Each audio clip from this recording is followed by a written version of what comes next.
Yo, what up, guys? Dan Thury at Thury BFF again, back at it. Week 15. Hopefully, last week went well for you guys.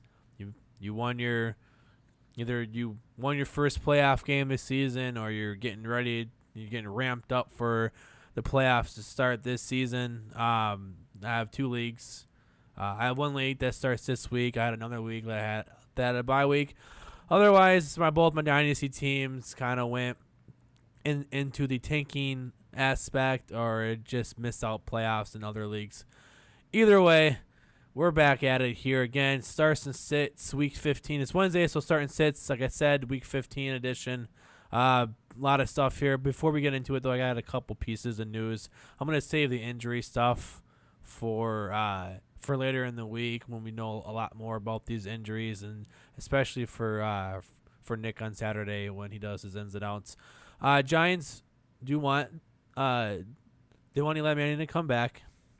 If I was Manning, I don't know if I'd do this. I'd be pretty fucking pissed off at the organization and the whole situation. But them getting rid of McAdoo may relieve some of that. Let's also not forget that they do have a pretty good team surrounding Manning. You have one of the best receivers in Odell Beckham Jr. You have a rising stars in Shepard and Ingram. They'll look to draft probably a running back with their first couple picks. Barkley is a popular destination, though Gallman has looked good at times, especially in limited work. And it sounds like they're going to give him a lot more run now that McAdoo's gone, being that Darkwood looks to be McAdoo's only true man crush. And also a defense when they're healthy is still a very good defense. You got to see some of that upside earlier this season when they were still healthy, and a lot of more times last season at the end of the year. Next piece of news: Coach Bruce Arians from the Cardinals stated that he has no clue if AP is going to play the rest of the season. AP's been dealing with a neck injury the last couple weeks. My guess is they'll shut him down. There's no need to run him out there. As what AP's future looks like, I doubt he retires. He really really wants a chance to have that kind of season again when he's been healthy. You get to see flashes of that. It's just his age has caught up. All the injuries he's had has caught up, and if I'm a friend of his, I'd be trying to get him to retire, and just hand it up. Either way, he shouldn't be owned anyways. Big piece of news though that got dropped yesterday, got even more clarified today. But Aaron Rodgers is going to play this week. We're going to talk a lot more about this on the podcast between Hopper and I, and then Nick will probably chime in when he gets back and healthy on Fridays. This means just fire up your Jordies. I fucking love Jordy. I'm not going to include him in this episode because I think it's a must start regardless now that he's back. Jordy's a top 12 he's a wide receiver one nearly every week. He has the potential to be the number one receiver. Top 5 play nearly every week, at least wide receiver, top 12 wide receiver every week. And then potentially Cobb now. You're going to fire up your Adams. Adams moves down to more of a wide receiver 2 spot, so the wide receiver 1 role that he's had. But he's shown the upside with Rodgers. And Cobb, again, falls into more of a flex play. Cobb's been kind of phased out even with Rodgers. Problem is, you guys have to remember those out there is that this offensive line is fucking terrible. The running game is there to help relieve, but Rodgers gets the Panthers and then the Vikings.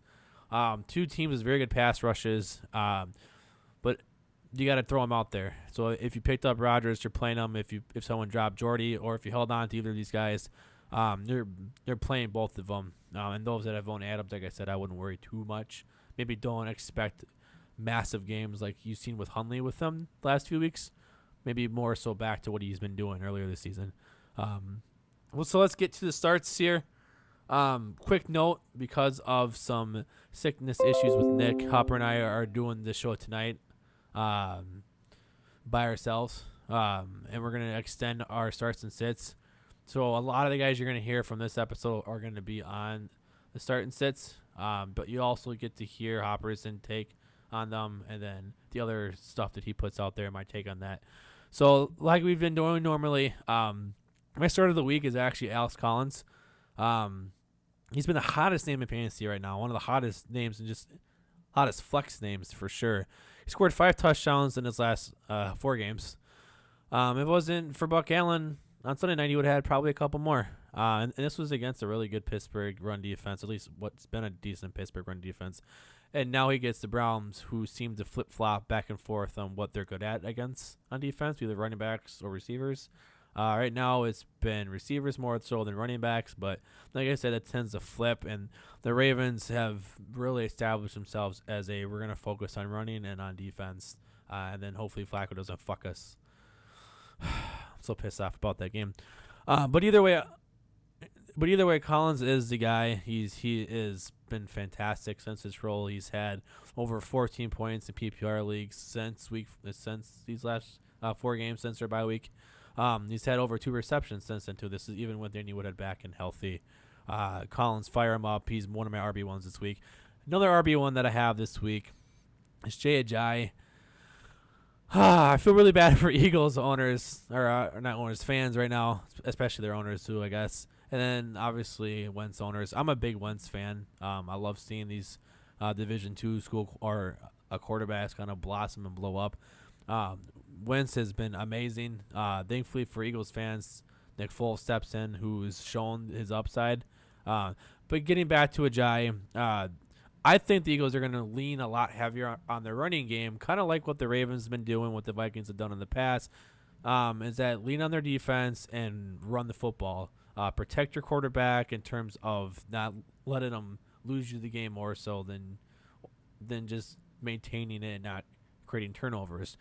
And they have great weapons around Foles. It's just that they have a 3-headed running attack here with Ajayi, Blunt, and Clement. But as we saw last week, especially in the second half against the Rams, Ajayi really took over. He out-snapped them by a fair amount. This is Blunt and Clement, and he out-touched them. He had 16, Ajayi did. 16 touches. Clement had 7, and Blunt had 9. This is a good matchup all around. The Giants have been pretty bad and been very banged up on the season. And then they don't have Janoris Jenkins. So I do like Foles too, but I think they're going to lean heavier on the running game. This starts with the Giants. They traded for him. This is why they got him. He is the most talented back between the 3.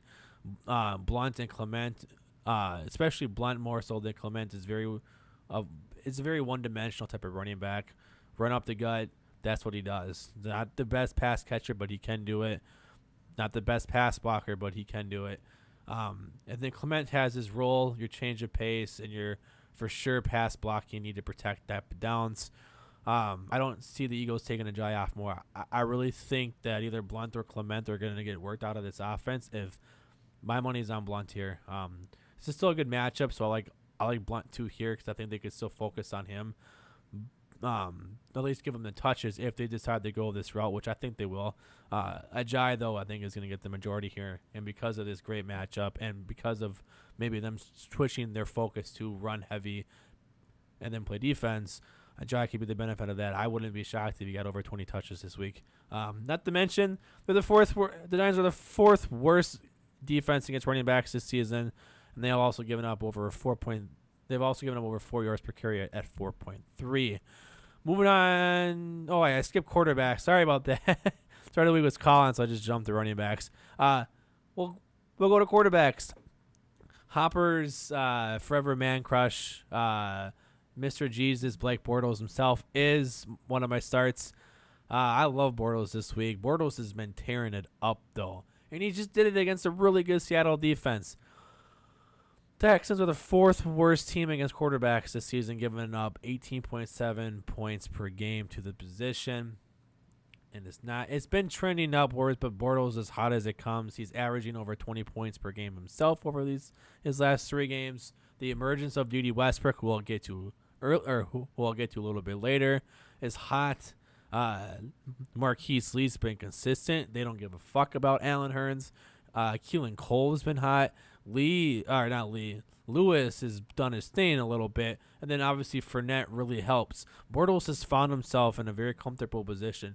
Think of Alex Smith with more upside, at least in terms of his passing ability, and consistently a strong running game. The best defense in the league, one of the best defenses potentially in the last decade. This defense rivals Seattle's defense from 2014-15, and then if you guys have checked out on Twitter, they've done things that not even the 85 Bears or the 2000 Ravens have. So Bortles has thrived in his new position with this team, and you're being paid for it. I would definitely rule him out this week against the Texans after what he did last week against Seattle. Then the other name is Jimmy Garoppolo. Like Bortles, he's been a hot name since he's taken the starting role a couple weeks ago. He's had nearly back-to-back 300-yard games. His first start was against the Bears. He had like 293, something like that, and the Bears have a good pass defense. Last week he played the Texans. He put up over 350 yards, touchdown, another pick.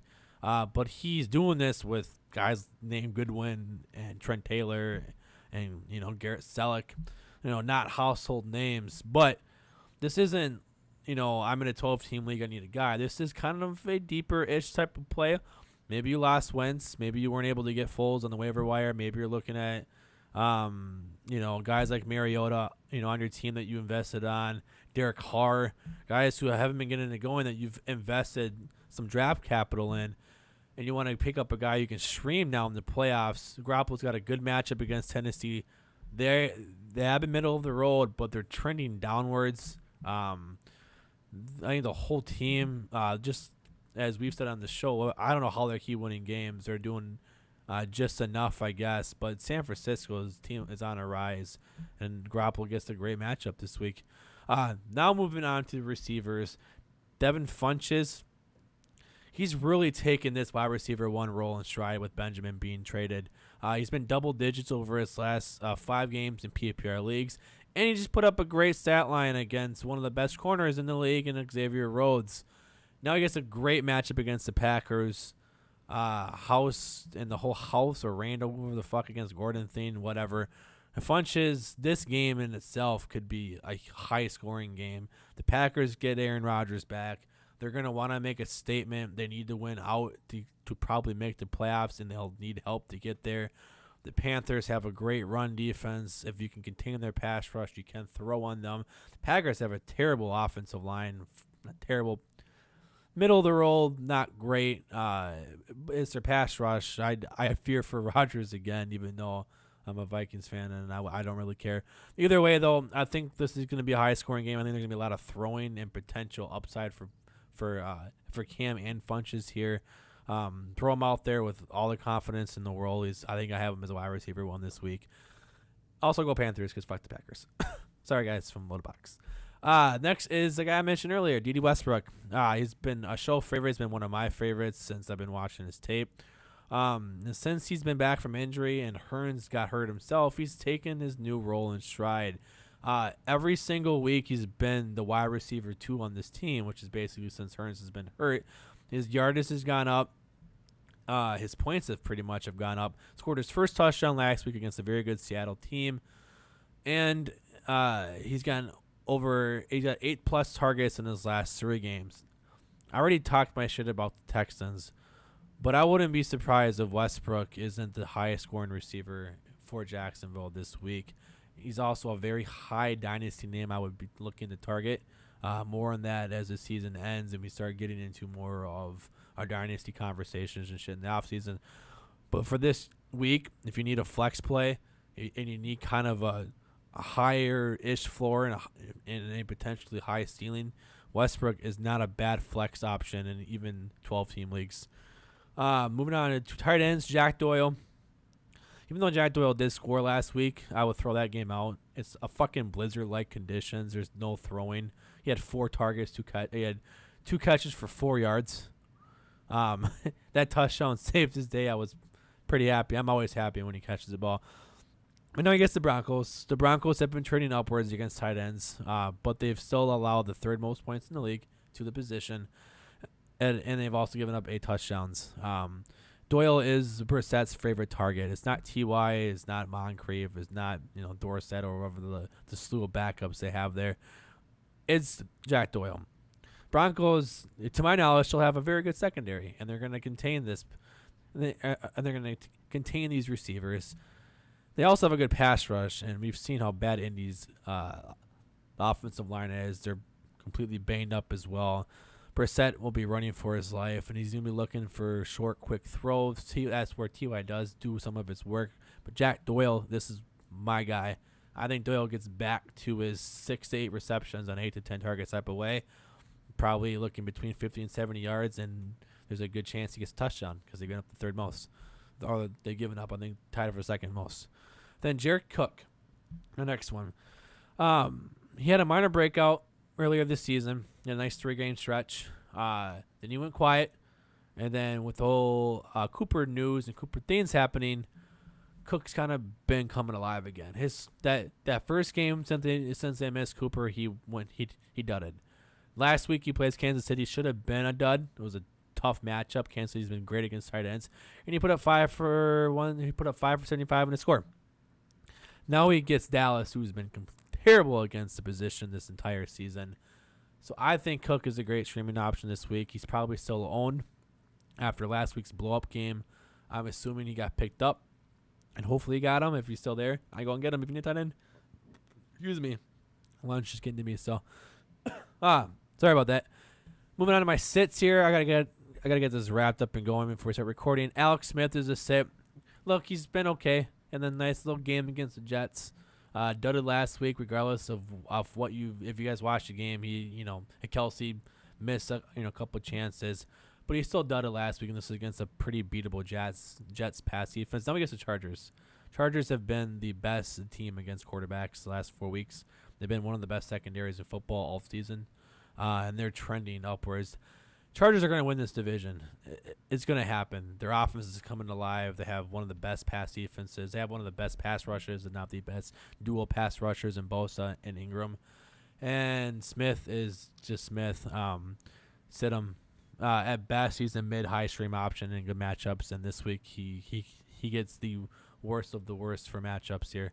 Outside of Jacksonville, you don't want to play the Chargers. So no. And then Marcus Mariota.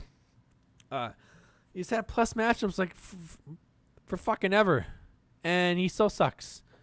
Coach Malarkey came out and did say though that he was dealing with a knee injury or something like that. But either way, he sucks.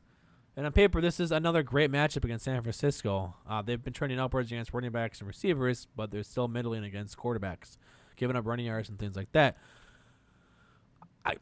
You just can't trust him anymore. He's done shit. He's been completely garbage. You can drop him, let somebody else pick him up, and deal with the fucking headache that is Mariota. We've talked about that on Monday's episode. Dropping named players because they've been bad and struggling to see if somebody else can pick him up. It's the fantasy playoffs. You gotta take some chances here. This is a good time to take that chance. Sit him though. If you own him, drop him. I guess. Pick him up for guys I mentioned above in Bortles and Garoppolo. But either way, I'm done.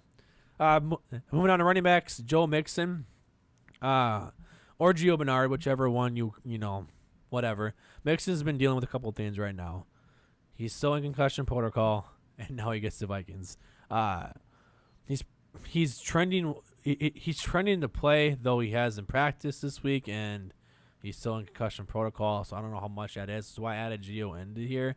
But Minnesota is still really fucking good against running backs. Throw away last Sunday's game against the Panthers. It was a great game by Jonathan Stewart, but the whole defense looked off. This wasn't a Zimmer-like defense. Zimmer's going to get this shit fixed. He doesn't normally have back-to-back bad type of defensive games. I do not like either running back this week. Though if Mixon can't go, Gio does move into that flex option because of volume. He gets a lot of work in the passing game. If Mixon does go, completely avoid this shit. I'd be fucking done. Then Orleans Darkwa. So word on the street is Darkwa was a McAdoo guy. Probably the only thing that he loved about anything was Darkwa, and that's why he got so much work, even when Gallman looked better at times. Word on the street is that McAdoo's fucking gone too. So now it's the Wayne Gallman show. The Giants season's over. They're gonna go out and see what they have. And a guy like Gallman, who's got a lot to prove, with a Giants offense that is in dire need of a running back, this is a great opportunity for him to take over. With that said, I think you can just drop Darkwa. A lot like Mariota, someone may pick him up just because of what he's done, at points this season. And then Gallman's even a decent flex play. I know this is a set section for Darkwa, but let's not forget Gallman here. So you can safely drop Darkwa. Moving on to receivers here because it's taking up a decent amount of time. Josh Doxson, you thought last week was bad, and let's admit it was probably the worst. Now he gets Patrick Peterson. Stuck to be the number one receiver on teams. He'll be shadowed by him on the outside, mainly because Crowder plays in the slot. Doxson has a lot of upside, and depending on what the Raiders do with Cousins this offseason, and if they bring him back, or if they lose Cousins, at least bring in somebody that's actually decent, I'll like Doxson more. But for the rest of this season, because he gets Denver next week, there's no way you're gonna play him. You can drop him and just never look back. Sorry, bro. I'm a big fan of yours. I love your talent, just not for the playoffs these next 2 weeks. And if you go off, then great. No one will probably start you. And if they do, hopefully they still lose because they don't deserve to win. Just kidding. If you win with starting Josh Doxson, yay for not listening to me. Sammy Watkins is the next one. This is probably my hardest one to say because this is still a very good Rams offense. But he was the big benefactor with Woods being out. It wasn't Kupp. Kupp was still doing things. Kupp just got more upside. Watkins has been doing things, though. 3 straight touchdowns. I think he's 4 touchdowns over his last 5 games. But Woods is returning. Woods is coming back. Watkins is going to move back to that boom bust type of role even more so. So if you're looking for a boom day or home run hit, Watkins isn't bad. But man, when he fucking busts, he will bust bad. I'm talking like nothing or 1 reception for 12 yards. He doesn't get a lot of targets. He is the number 3 on this team. Believe it or not, one of the most talented receivers in that ridiculously good 2014 draft where he was the first receiver taken. He's the 3rd option on this Rams team. This is the Woods and Kupp show. I would move Watkins back. If you're talking about guys I would drop for namesake potential, Watkins is not a bad option, man. Like I said, when he busts hard.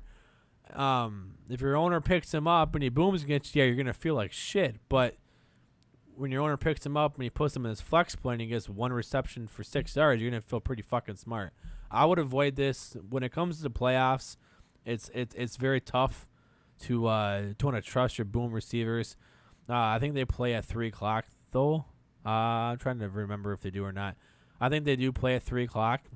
So look at your roster, and if you need a boom day, then he's not horrible, but I would look elsewhere. Then lastly, I'll make these quick. Eric Ebron, he had a great game last week. What's even worse, he plays the Falcons, or they play the Bears, and Bears been pretty good against tight ends this season. Outside of the Atlanta game, they've given up only 2 touchdowns. They're the 5th best against tight ends this season. I will look elsewhere other than Ebron. He may have been trending upwards, but I don't trust him in the playoffs. Then O.J. Howard. Atlanta's been great against tight ends too. Howard's trending upwards, and he's on that trajectory to be great next year. Because these next 2 matchups are bad for him. Atlanta's only given up 3 touchdowns this year and 6.25 points per game to tight ends this season. Not to mention, Brate could still be a thing. Winston still has hungry eyes for him every now and then. I do not trust Howard in the playoffs. He had a nice game last week, but I wouldn't trust him. It's very tough to trust. So that's all I got for my start and sits. Again, you'll hear these on the episode. So I do apologize if you do listen to both. Thank God you listen to both. But sorry for the regurgitation. At this point, it's really important for us to hit our start and sits. We want to get these right. So, again, I'm Dan Thury at Thury BFF. Upstairs, laying on the couch, being completely sick with the flu is at Nick Sparts. Tweet at him that he gets better. And then Hopper at Hot BFF with 2 P's. I will catch you guys next week. Good luck on Sunday and Saturday. Don't forget your Saturday lineups. We have 2 games on Saturday. And then hopefully you guys do great, and I'll see you guys next Wednesday. Peace.